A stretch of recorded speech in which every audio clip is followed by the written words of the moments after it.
Hello दोस्त, कैसे हैं आप। मैं उम्मीद करता हूँ आप अच्छे होंगे और लगातार आप मेरे वीडियो को देख भी रहे होंगे। आपको आनंद भी आ रहा होगा और कुछ सीखने का भी आप प्रयास कर रहे होंगे। ऐसा मेरा मानना है कि आप सीखने का ज़रूर प्रयास कर रहे होंगे और कुछ न कुछ अब आपके अंदर एक तरीके से कहीं न कहीं तार्किक विश्लेषण करने की क्षमता भी धीरे धीरे क्या हो रही होगी, डेवलपमेंट हो रही होगी।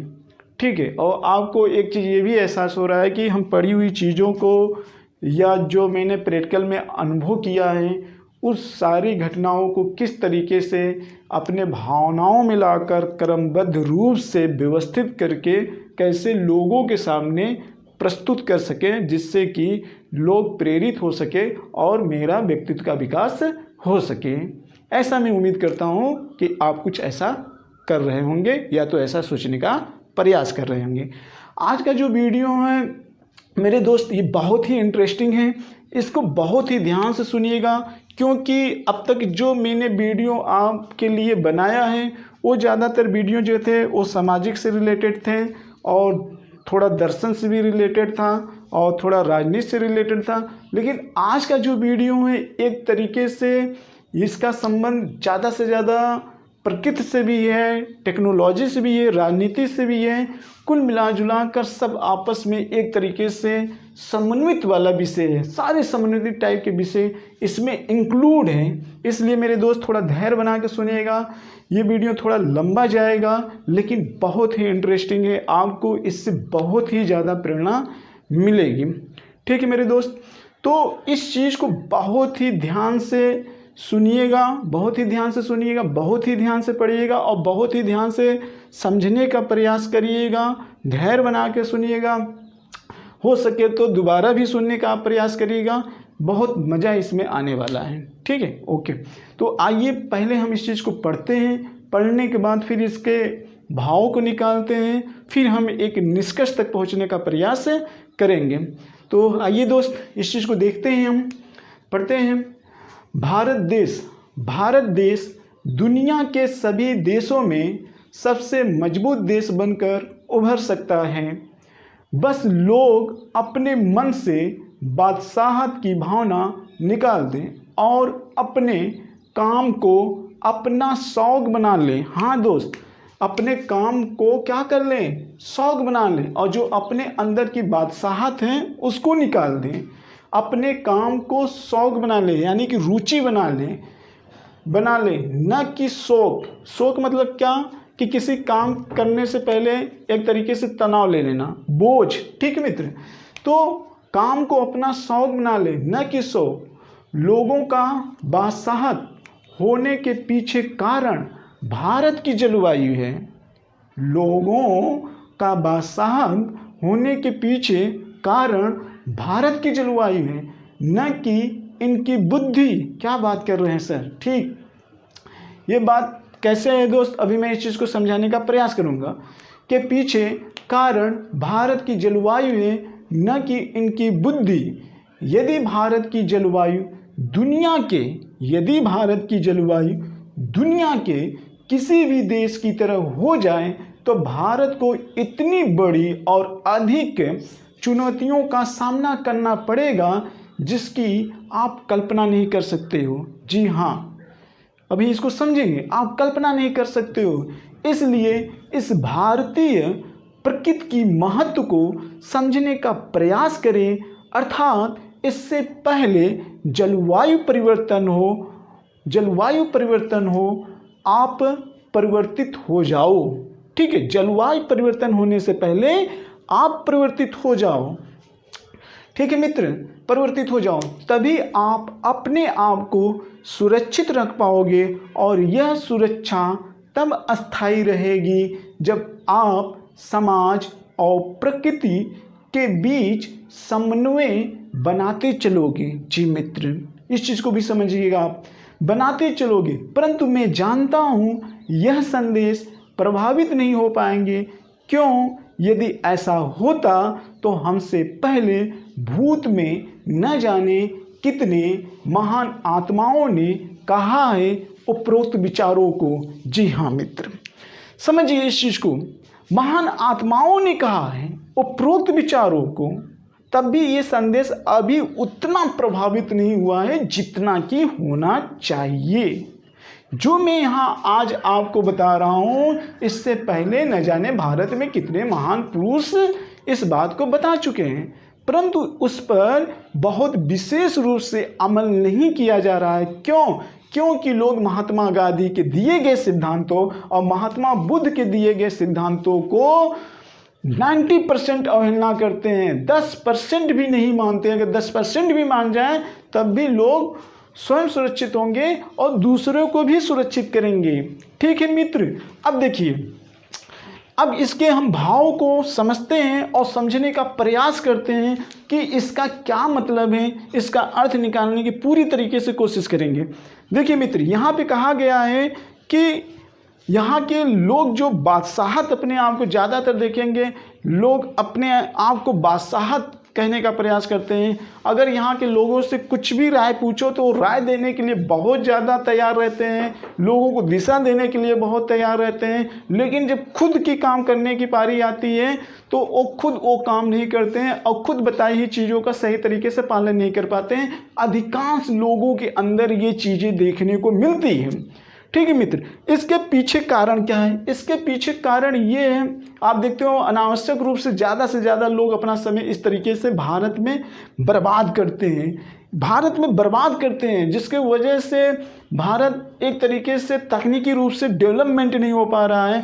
क्योंकि खाली दिमाग, हमेशा आप सुने भी होंगे कि खाली दिमाग एक शैतान की तरह ही होता है, उसमें अच्छा ख्याल नहीं आता है। ख्याल उसके अंदर अच्छा आता है जो अपने टाइम को ज़्यादा से ज़्यादा व्यस्त रखता है।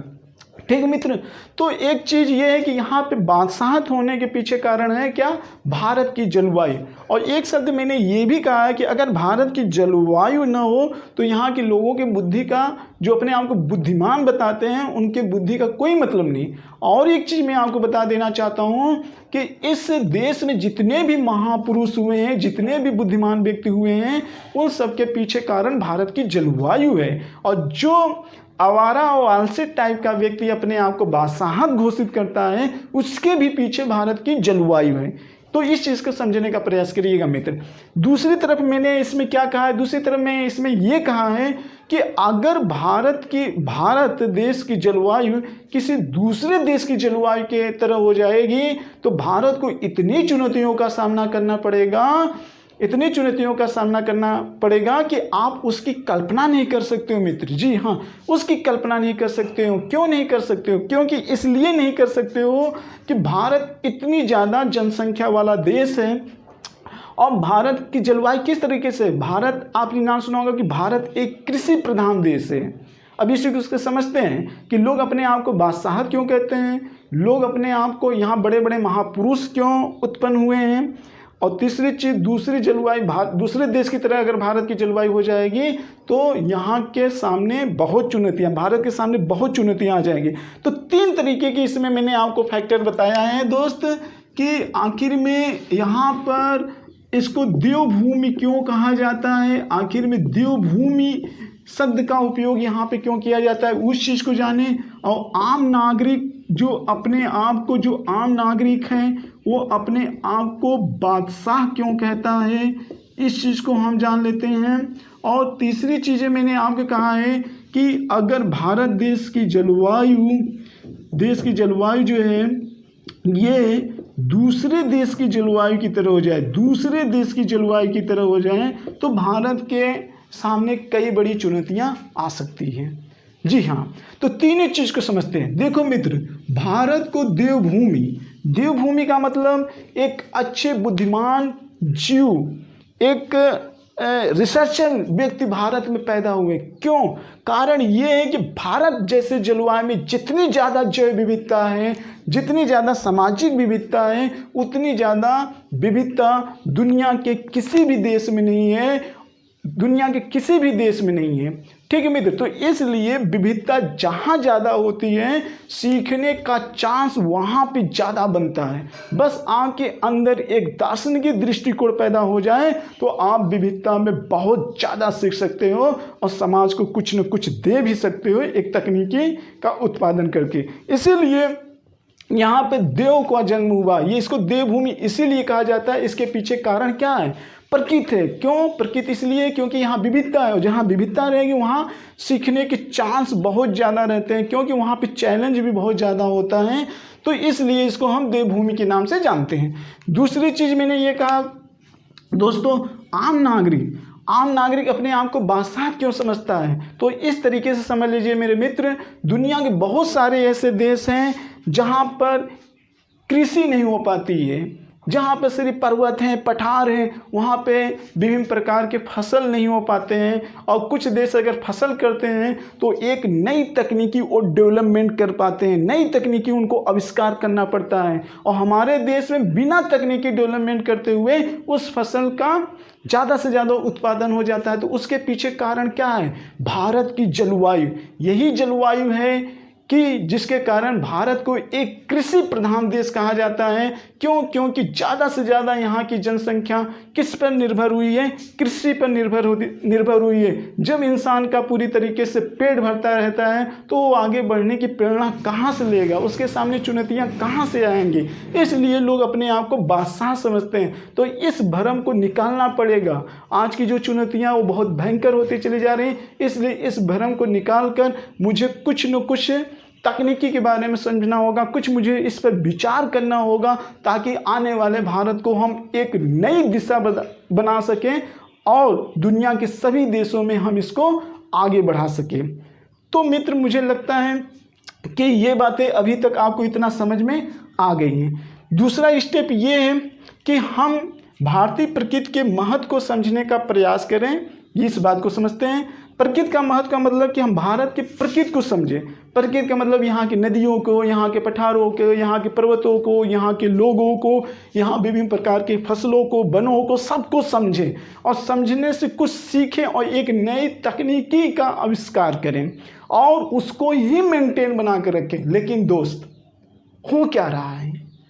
हो ये रहा है कि जलवायु परिवर्तन हो रहा है। अब समझिए कि जिस समय ये जलवायु जिस तरीके से परिवर्तन हो रहा है, उस तरीके भारत देश के सामने प्राकृतिक चुनौतियां आने वाली हैं। प्राकृतिक चुनौतियां आएंगी तो आप समझ सकते हैं वो प्राकृतिक चुनौतियां क्या हैं। ग्लोबल वार्मिंग सबसे बड़ी चुनौती है दोस्त। ग्लोबल वार्मिंग भारत के लिए सबसे बड़ी चुनौती है, यहाँ के नदियों के लिए, यहाँ के फसलों के लिए। अगर ये प्रभावित हुआ तो जो लोग अपने आप को अभी बादशाहत करते हैं उनके सामने ढेर सारी चुनौतियाँ हो जाएंगी। जब आम लोग परेशान होंगे तो उच्च वर्ग भी नहीं बचे रहेंगी। इसलिए दोस्त, सबको एक मंच पे आकर आपसी विचारधारा को समन्वित करते हुए इस चीज़ को समझने का प्रयास करना होगा। इसीलिए मैंने ये कहा है कि जलवायु परिवर्तन होने से पहले आप खुद परिवर्तित हो जाओ, नहीं तो इतने ज़्यादा चुनौतियों का सामना करना पड़ेगा कि आप कल्पना नहीं कर सकते हो। क्यों? क्योंकि वही सारी चीज़ें हैं जो अभी मैंने बताया। तो अब आता है सवाल कि जलवायु परिवर्तन होने से पहले हम कैसे अपने आप को परिवर्तित करें, कैसे अपने आप को परिवर्तित करें।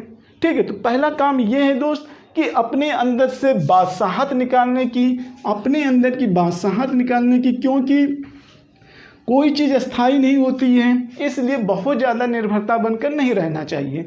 तो यहाँ पर आपको करना क्या है मित्र? यहाँ पे आपको करना क्या है कि 3 तरीके से बातों को ध्यान में रखना है। एक तो आपको सामाजिक स्तर पर ध्यान रखना है, सामाजिक स्तर पर, और एक आपको प्राकृतिक स्तर पर ध्यान रखना है। ठीक है मित्र, सामाजिक स्तर पर और प्राकृतिक स्तर पर आपको चीज़ों को ध्यान पर रखना है। तो सामाजिक स्तर में देखेंगे मित्र, इसमें भी 2 वर्ग हम मान लेते हैं, निम्न वर्ग और उच्च वर्ग। एक चीज़ ये आपको ध्यान में रखना होगा, और इनके बीच में एक हमारा राज्य है जिसको हम सरकार कहते हैं। इनको इनके बीच में समन्वय बनाते हुए इनको इस पर भी पहल करना चाहिए और इनको भी इस पर पहल करना चाहिए और इनको भी इस पर पहल करना चाहिए। यानी कि जो राज्य है, जो सरकार है, उसको प्राकृतिक पर्यावरण पर तो ध्यान देना चाहिए। इसके अलावा भारत का सभी नागरिकों का मूल कर्तव्य है कि उसको भी प्राकृतिक पर्यावरण पर ध्यान देना चाहिए। और जो निम्न वर्ग हैं, उच्च वर्ग हैं, इन लोग पर ध्यान किसका है? सरकार के बीच में। क्यों? क्योंकि अमीरी और गरीबी की बढ़ते हुए खाई को रोकना, ताकि समाज में सभी लोगों के बीच में उच्चता निम्नता का भाव न हो, उनको एक तरीके से प्रतिष्ठित के रूप में उनको भी देखा जाए, उनको भी सम्मान दिया जाए, उनके अंदर निराशा की भावना न आए, उनके अंदर अलगाव की भावना न आए, जिससे कि उनके अंदर आक्रोश की उत्पत्ति हो। तो ये काम किसका है? राज्य का है। ये किसका काम है? राज्य का काम है। इस चीज़ को आप ध्यान रखिएगा। तो इन तीनों को प्रकृति के बीच में समन्वय बनाना होगा और इनके भी बीच में समन्वय बनाना होगा, और इन सब के समन्वय बनाकर आपको एक निष्कर्ष निकालना होगा। और इस निष्कर्ष निकालने के लिए आपको सही सल्यूशन निकालना होगा। और वो सही सल्यूशन क्या होना चाहिए? ये सल्यूशन होना चाहिए कि जलवायु परिवर्तन को पहली बात रोकने का प्रयास किया जाना चाहिए, यानी कि जितने भी पोल्यूशन टाइप की गैस हैं उनको रोकने का प्रयास किया जाना चाहिए। और जितने प्रकार के प्राकृतिक या जो वनों की कटाई है, आप उस पर विशेषकर आप उस पर ध्यान दीजिए। और फिर इसके अलावा जो हमारे समाज के निम्न वर्ग हैं उनको मोटिवेट करिए, उनके अंदर कुशलता लाइए, उनके अंदर तकनीकी डेवलपमेंट करने का प्रयास करिए, ताकि अगर कोई प्राकृतिक चुनौतियाँ आती हैं तो उसके आने से पहले हम तकनीकी रूप से इतना ज़्यादा डेवलपमेंट अपने आप को हो जाए कि जो आज कृषि प्रधान के रूप में जाना जाता है, कल जलवायु परिवर्तन के कारण हो सके ये स्थिति न हो पाए कि उतना प्रोडक्शन न हो पाए, जिससे कि हमारे हालात सही हो सकें। तो ऐसी चुनौतियों के आने से पहले आपको पूरी तरीके से तकनीकी रूप से आत्मनिर्भर बनना होगा, तकनीकी रूप से आत्मनिर्भर बनना होगा। और तकनीकी रूप से आत्मनिर्भर बनने के लिए लोगों के अंदर बादशाहत निकालना होगा, और बादशाहत निकालने के लिए उनको वास्तविकता से परिचय कराना होगा। ठीक है, इतना अगर आज सब कुछ कर पाएंगे तो एक बेहतर भविष्य का निर्माण होगा, एक बेहतर भारत का निर्माण होगा, एक आत्मनिर्भर भारत का निर्माण होगा, एक कुशल, योगी और निपुण नव भारत का निर्माण होगा। इस चीज़ पर आप विशेष रूप से ध्यान दीजिएगा। लेकिन मित्र, मैंने ये भी कहा है कि यहाँ पर क्या है, ऐसा नहीं है कि आज मैं इस चीज़ को बता रहा हूँ, आज मैं इस चीज़ को नहीं बता रहा हूँ। इससे पहले भी न जाने कितने महान आत्माओं ने, महान पुरुषों ने, जिसको आप भूमि के रूप में कह रहे हो, जिन्होंने एक एक चीज़ को विश्लेषण करके आज सैद्धांतिक रूप में वो बातें हमारे किताबों के पन्नों में विभिन्न प्रकार के विषयों में उपलब्ध हैं, परंतु हम उनको याद करते हैं। याद करके हम अपने लक्ष्य को तो ज़रूर अचीव कर पाते हैं, लेकिन जो मेरा मेन लक्ष्य होता है, कहीं हम उसको भौतिकतावाद की चकाचौंध में पीछे छोड़ते चले जा रहे हैं, जो आने वाले हमारे भावी पीढ़ियों के लिए सही नहीं है, जो एक सतत विकास के लिए सही नहीं है। तो इस पर आप विचार करिए, विचार करिए मित्र। हर काम किसी एक व्यक्ति पर नहीं छोड़ा जाना चाहिए। कोई भी घर अगर चलता है, कोई भी समाज यदि चलता है, तो वहाँ सभी लोगों को आपसी में एक समन्वय, एक संबंध की भावना होनी चाहिए, न कि उनके अंदर ईर्ष्या की, जलन की, ये सब भावना नहीं होनी चाहिए। तो इस चीज़ को आप अपने अंदर ज़रूर समझ लाएंगे। कोशिश करिएगा, आप पूरी कोशिश करिएगा, कुछ न कुछ तो अपनी तरफ से कोशिश करिएगा, अगला करे या ना करे, लेकिन अपने तरफ से जहाँ तक हो सके, जहाँ तक आपके अंदर क्षमता हो, वहाँ तक कोशिश करिएगा। 100 लोगों से अगर आप इस तरीके की कोशिश करते हैं तो मैं मानता हूँ अगर 100 में अगर आप 80 सही नहीं हुए, 20 ही आपको अगर सही मिल गए, तब भी वो 20 कहीं ना कहीं इस तरीके से प्रोसेस करेंगे तो वो तादाद बढ़ती चली जाएगी और एक नई सोच परिवर्तन होगा और एक नव भारत का निर्माण होगा। लेकिन कैसे? आत्मनिर्भरता के लिए। आत्मनिर्भरता आएगी कैसे? विचारों, सही विचारों से। और सही विचार कैसे आएंगे? ज्ञान से आएंगे मित्र, ज्ञान से आएंगे। ज्ञान क्या चीज़ होता है? ज्ञान एक जल की तरह पवित्र होता है, उसको डेवलपमेंट करिए। ज्ञान एक जल की तरह पवित्र होता है, इतना ताकतवर होता है कि किसी भी व्यक्ति, किसी भी जीव, किसी भी पौधे में अगर वो परिवर्तित कर दिया जाए तो उसके अंदर छुपे हुए रंगों की पहचान कर कर लोगों को परिचय करवाता है कि ये देखिए ये आम का पौधा है, इसका ये रंग होता है, ये देखिए ये बैर का पेड़ है, इसका रंग ये होता है। सबके कलर की वो पहचान करवा देता है जल। उसी तरीके से ज्ञान है, ज्ञान का प्रयोग करके अपने सभी लोगों की पहचान करके समाज को एक नई दिशा दे सकती हूँ। तो मुझे लगता है दोस्त ये बातें आपको पूरी तरीके से समझ में आ गई होगी। यदि नहीं समझ में आया होगा तो आप कमेंट करिएगा। अगर आपको लगे कि मुझे और कुछ सुझाव देना चाहता हूं तो आप सुझाव दीजिएगा। आपके सुझाव का पूरी तरीके से मैं स्वागत करूंगा। हाँ, एक बात मैं आपसे और कहना चाहूँगा कि इस वीडियो को हो सके तो आप 1-2 बार रिवाइज करके देखिएगा, क्योंकि महात्मा बुद्ध ने इस बात को भी कहा है, यदि किसी चीज़ को अगर आप मेमोराइज करना चाहते हो तो उसको समझ के साथ, इंटरेस्ट के साथ यदि आप 3 बार पढ़ते हो तो वो चीज़ें आपको याद भी हो जाती हैं। ठीक है, तो इस चीज़ को थोड़ा से आप इस पर अमल करिएगा, ये आपके लिए बहुत कारगर साबित है। हाँ, मैंने कुछ चीज़ें बहुत ही रफ्तार में बताई, ये वीडियो रफ्तार इसलिए बताई ताकि ये वीडियो बहुत लंबा ना होने पाए। और एक चीज़ मैं यहाँ पे ये बताना चाहता हूँ कि आपको डिटेल सारी चीज़ें सैद्धांतिक रूप में जब हम जीएस आपको पढ़ाएंगे प्रतियोगी छात्रों को तो वहाँ पे सब सारी डिटेल चीज़ें बताई जाएंगी। बट ये एक तरीके से क्या है, कोटेशन है। हालांकि आज का कोटेशन बहुत बड़ा है, लेकिन हर चीज़ को लेना था, काफ़ी इसमें चीज़ें समाहित हुई थी, तब भी हमने बहुत संक्षेप करके आपके सामने बड़ी ही रफ्तार में चीज़ों को प्रस्तुत किया। तो दोस्तों, इसी के साथ इस वीडियो का मैं समापन कर रहा हूं। ठीक है, नेक्स्ट टाइम नए मोटिवेशन के साथ हम आपके सामने फिर उपस्थित होंगे। जय भारत, जय हिंद।